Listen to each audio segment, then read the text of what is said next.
चिया खानुभयो, खाना खानुभयो?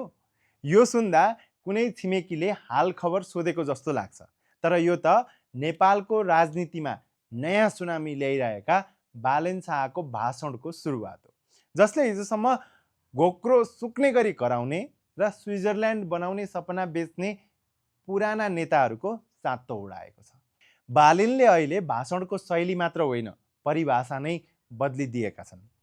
रासोपाको आमसभा होस् या अन्य कार्यक्रम, बालेन ठुला कुरा गर्दैनन्, साना साना कुरा गर्छन्। उनी ग्यासको पाइपको गफ दिँदैनन्, उनी तरकारीको मूल्यको कुरा गर्छन्। उनी रेलको सपना बाँड्दैनन्, उनी सडकका खाल्डा र खानेपानीको कुरा गर्छन्।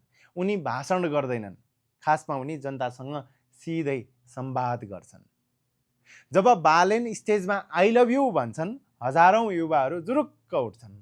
समर्थकहरू भन्छन्, हो, हामीलाई यस्तै नेता चाहिन्छ जसले हाम्रो दुःख बुझोस्। तर विरोधीहरू भने प्रश्न गर्छन्, एजेन्डा खोइ, योजना खोइ। तर विरोधीले बुझ्न नसकेको कुरा के भने जनताका साना साना समस्या समाधान गर्नु नै आजको सबैभन्दा ठुलो एजेन्डा हो।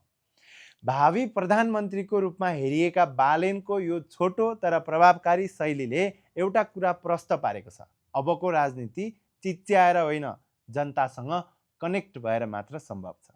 पुराना नेताहरूले जतिसुकै एजेन्डाको रटान लगाए पनि बालेनको एउटै आई लभ यू र खाना खानुभयो भन्ने प्रश्नले जनताको मन जितिरहेको छ। अब भन्नुहोस्, तपाईलाई कस्तो नेता मनपर्छ?